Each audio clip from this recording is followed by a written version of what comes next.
What's up, everybody? Welcome back to the channel. And you clicked on this video today because you want to know a real life review of somebody who's owned the BRZ long term.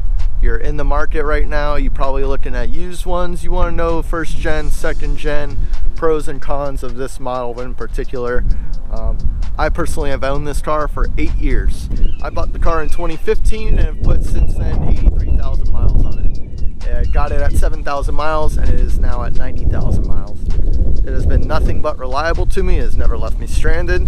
I'll go over the repairs, the modifications I've done, why I've owned it, kind of fuel mileage you can expect, different tunes you can get, all sorts of different stuff today. So if you want a real life review on one of these cars and you want it from somebody who works on cars professionally and has owned one, I guess you could call this a professional review of the car itself. I know there's tons of buyer's guides out there on these cars. They're great cars. They're fun as hell to drive. Don't get me wrong. But we're going to go into every little detail we can today as quick as possible. So stick with me. If you have any questions, put them down in the comments. I hope you enjoy this video. Let's go.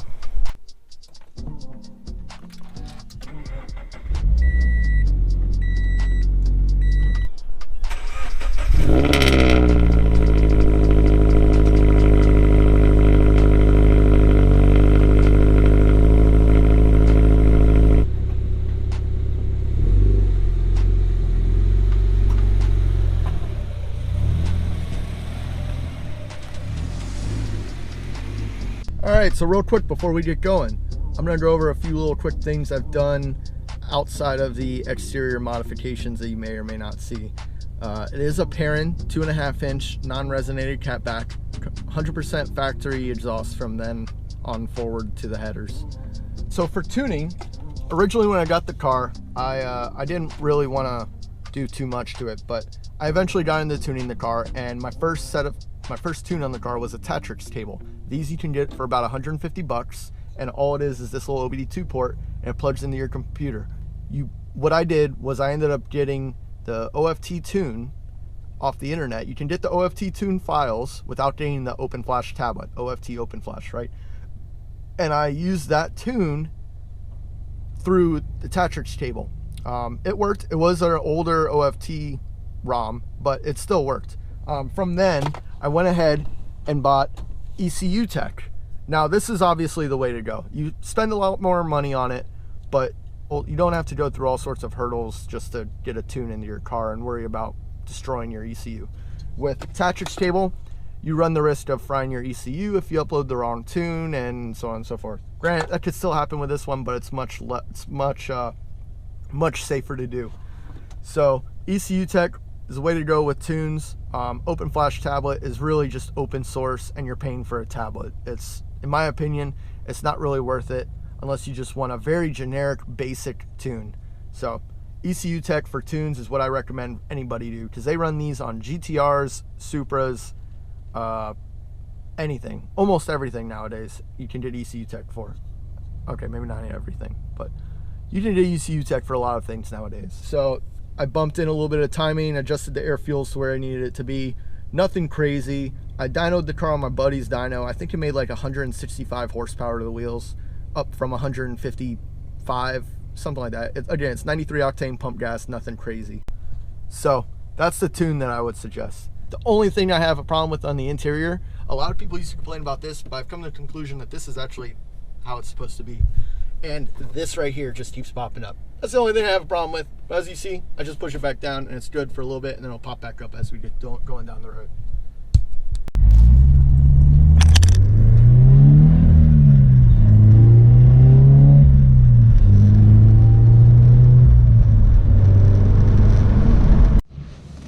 Alright, so I just had to get some fuel in the car. So now's a good time to talk about fuel mileage. First things first, common question, does a tune mean I get less fuel mileage? Yes and no. A tune allows you to create more power. You only make that power when you're in full throttle. So if you're just cruising down the highway, you get the same fuel mileage you would normally. So in that essence, yes, you would get less fuel mileage unless you can keep your foot out of the throttle. My average is 27.5 miles per gallon. On the highway, cruising, I'll get 32, 33 miles per gallon easily. But usually around town driving, you'll see anywhere from 23 to 25, 26 miles per gallon. So that's what you need to expect with fuel mileage. Let's go over cost of ownership. Since I've had this car, I've done 4,000 mile oil change intervals. The reason I do 4,000 mile over like your standard vehicle 6,000 mile is because this engine revs really high, which induces a lot of heat into the oiling system. And I don't have an oil cooler on this car either. But heat is ultimately what degrades your oil. Since this thing sees 7,300 RPMs from the factory, I think I have it turned up to about 7,500 RPM with the tune. They make power all the way to redline. Every dyno graph you'll ever see, they make power all the way up to 7,300 RPM. I think the factory dyno on these cars makes peak power at 7,250 or something crazy like that. It's really high.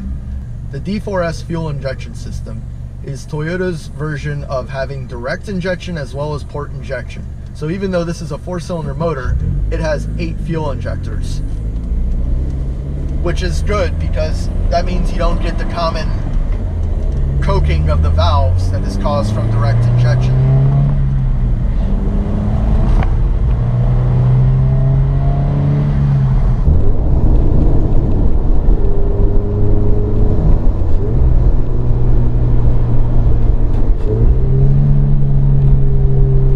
So right there you can hear the parent 2.5-inch catback exhaust. This is the unresonated version.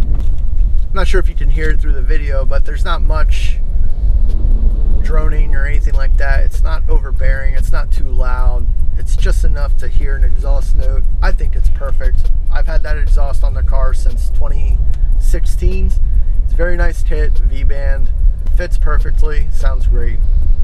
Now, when you're choosing an exhaust system for these, there's equal length or unequal length headers. Now, if you're curious about the sound, me and my friend TJ back 5-6 years ago did a video on my car, which is factory equal length header with the parent catback, and his, which was a combination of different parts, but his was an unequal length header.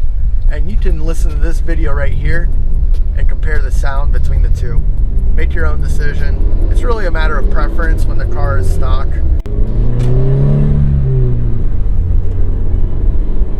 Now, when these cars first came out, they had a number of different little issues. One of them being the crickets from the mechanical fuel pump. They went through probably 2 or 3, maybe even 4 different revisions. I don't know the exact number, but people would constantly bring the cars into the dealership to have their mechanical fuel pumps replaced because it would make cricket noises. Now, honestly, it's an inherent noise of a mechanical fuel pump. Diesels have had mechanical fuel pumps forever. They all make a little bit of noise. It's normal. You just don't hear it on those big trucks. The other common problem that people would have is the timing covers would leak oil. Technicians would obviously be hungry for work, so they would sell it as a timing cover reseal job. And then you drive the car for another 1,000 miles, RTV would get sucked up in the oil pickup, starve your rod bearings, then you'd have bearing failure, rod knock.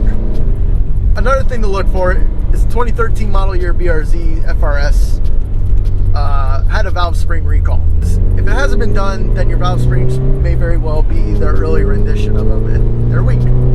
I guess they would break under high RPM. This is a 2013 BRZ. I don't know if it falls under the recall, but I've never had it done. And to be honest, I don't really ever plan on having it done because I have trust issues. I don't want other people working on my car besides me.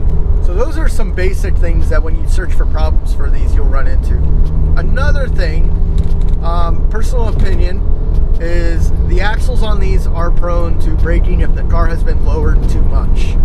I've heard numerous reports, had a couple people in our local 86 community report their axles have broken because they lowered their car too much. This car is lowered about 1.5 inches from factory specification. I've never had an axle break. While I do have axles that are leaking, I've never had one break on me. But one major repair that I've had issues with is the throwout bearing. At about 70,000 miles, my throwout bearing started making really loud screaming noises on cold mornings. Now the part itself only costs about $30 to $50, depending on which one you get. But the labor to do it, you have to remove the transmission, Some people like to replace the clutch while you're in there. I didn't replace my clutch. Took a good look at the clutch, took some measurements on it, decided it had plenty of life left on it. So we threw the clutch back in and we were on our merry way. The maintenance I have done have been 4,000 mile oil changes. I did replace the transmission fluid and the rear differential fluid at 50,000 miles. I believe some people like to replace it every 30 or 40,000 miles. That's the only major repairs that I've done on this. Outside of basic maintenance, the throwout bearing has been the only major repair that I've done on this. And it was cheap repair, it just took a little bit of time. Oh, wow, that was another thing. I have replaced my spark plugs. I did my spark plugs actually about 5,000 miles ago. You're supposed to do spark plugs at 70,000 mile intervals. I did mine at 85,000 mile. Now let's talk about why you should get one of these.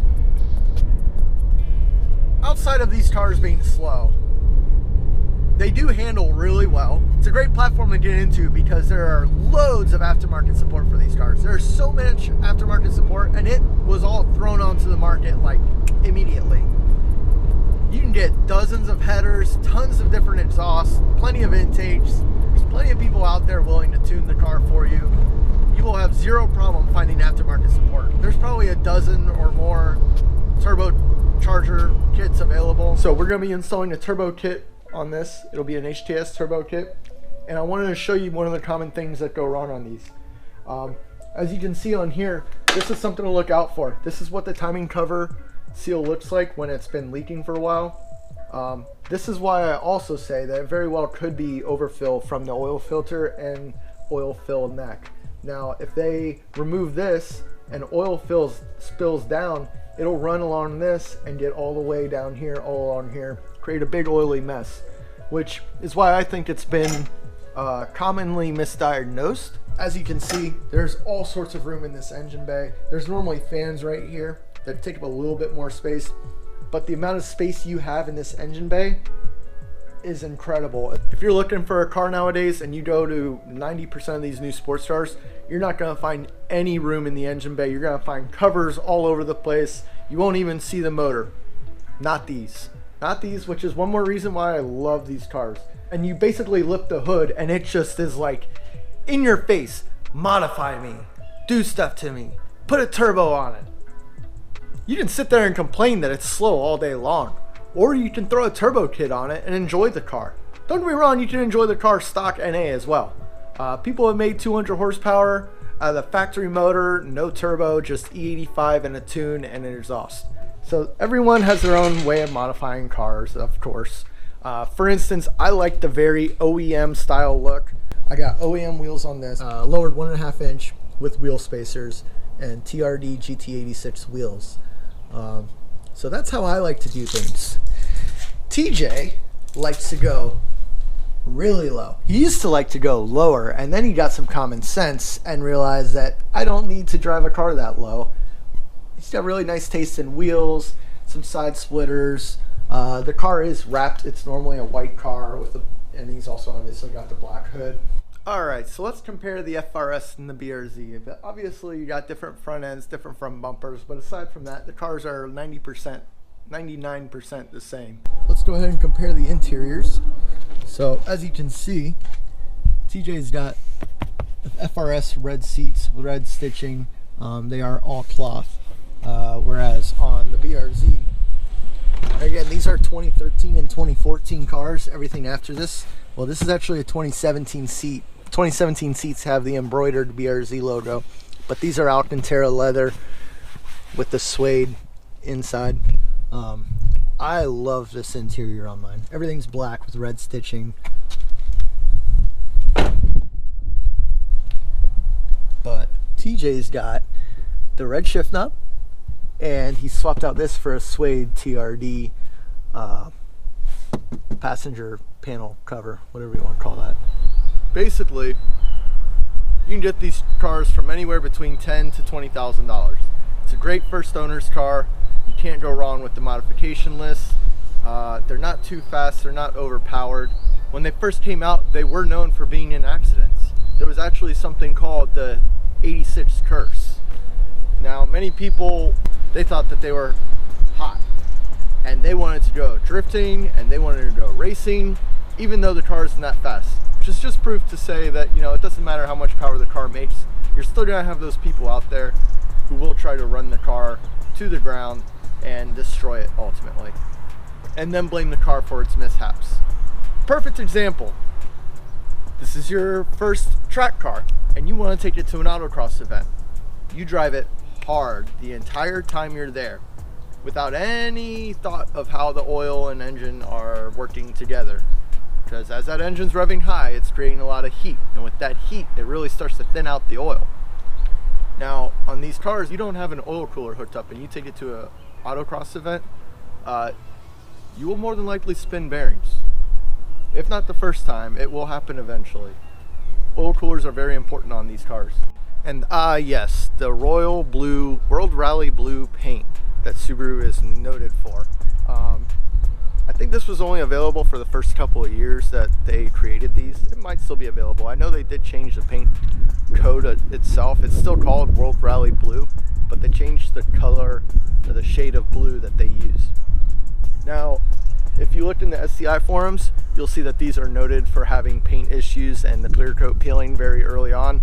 Unfortunately, it is starting to happen on this car, but being a 10-year-old car and it spent most of its life outside in the sun, I did not have a garage prior to living here. Spoilers peeling up and the fender garnishes are also starting to fade. As you can see here, clear coat's starting to peel. Now, the main reason I bought this car was because I was having a hard time keeping up with fixing the CRX, which was constantly breaking on me. And the final straw for that was when my timing belt broke. So I ended up looking in 2015 around July, August, and my now wife and my boss at the time, Joey De La Rosa, shout out, thanks a lot, dude, helped me get into this one. My boss knew one of the guys at the dealership and he hooked me up. So the whole reason I chose the BRZ, I would have settled for either the FRS or the BRZ, but this car to me is what I would consider future-proof. So what I mean by future-proof is I can keep this car forever and do whatever I want with it. The aftermarket support is incredible. The amount of engine swaps you can put into it are amazing. You can do anything you want with this car, and all I've chosen to do so far with it is just daily drive it, and it's been awesome daily driver. I couldn't ask for any more, but eventually I plan to turbo the car. Hopefully once I finish TJ's FRS turbo kit here, I'll be able to get a turbo kit for this one. I'm going to do the full-blown motorsports kit in case you're wondering. So my end goal with this car is I want to be that 50-year-old guy, you know, that has that clean as hell 240 SX, just driving along, cruising along, just enjoying the car. Nothing crazy, no big body kit, no big turbo, no crazy engine swap. That was actually my dream with this car. Is I just wanted a mint, clean, stock-looking twin. I want to show people that if you do things right the first time, you won't run into problems. You won't have the headache of owning an FRS turbo, and it won't be in the back of your mind that your car can blow up at any time. As long as you take care of it and do it right the first time. Again, I've owned this car for 8 years. I've been in the 86 community. I've seen a lot of things fail, and I've actually owned one myself. That's one thing you don't see. A lot of these buyer reviews and buyer's guides, these guys they either don't own the cars themselves or they've only owned the car for like a year. And they'll be like, long-term BRZ FRS review, and that's not necessarily the case. Alright, so I guess that's going to do it for the buyer's review of the BRZ FRS GT86. I'm going to go ahead and get to work on TJ's FRS right now. Got a turbo kit to install and some timing components to do, so stay tuned for that video, and I'll catch y'all later.